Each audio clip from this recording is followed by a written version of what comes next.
Hey guys, it's Mr. Slumka again. I just wanted to run through a couple of quick examples and cover a couple of important topics so that you are prepared to go for your half-life activities. This is going to be like your virtual lesson on radioactive half-lives. So the first thing I want to talk about is the formula that we have for half-lives. We have a very big and complex formula that we're going to be using, but it's the exact same formula that radiologists and cyclotron employees use when they're on the job. So it's accurate and it actually applies to a real job. So the formula looks like this guy right up here. All we have is A of t is equal to A0 e to the power of negative natural log of 2 over t1/2 times t. Now it's a whole lot of stuff, and I agree that it's a lot to take in. So what we're going to do is we're going to kind of try and break it down. A of t right here. What A of t right there means is that means the amount at the time t. So A kind of stands for amount and t kind of stands for time. It's going to be amount at time t.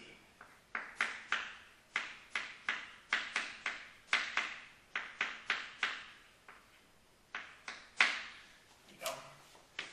A0, that's actually A0, or some people say A naught. And what that is that's going to be your initial amount or your amount at the time 0, 0 seconds, 0 minutes, 0 days. So that's going to be initial amount.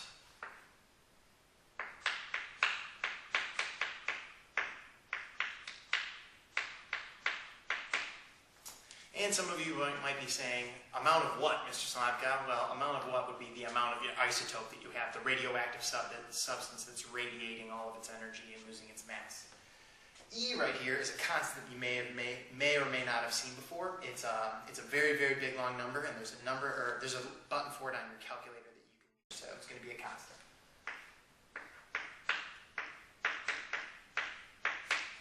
Constant means that no matter what problem that you do, that number is always going to be the exact same. It's never going to change. Another constant that's in here is this guy right up here, natural log of 2. The natural log of 2 is going to be in every example that we do, so it's not going to change at all. It'll never be natural log of 3 or natural log of 4. It'll always be natural log of 2. There's buttons for those on your calculator as well.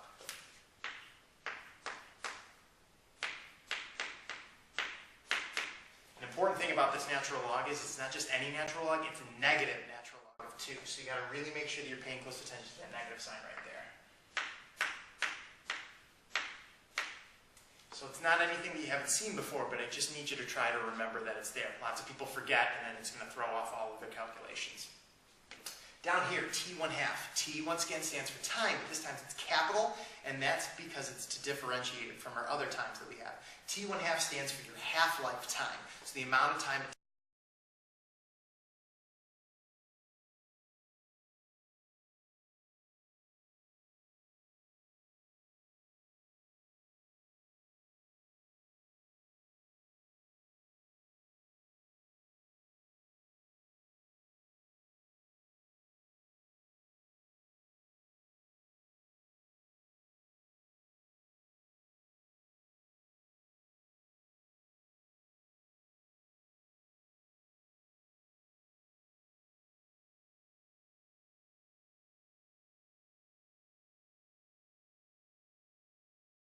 We're going to do some examples and some challenging problems in the future, so stay tuned for more podcasts.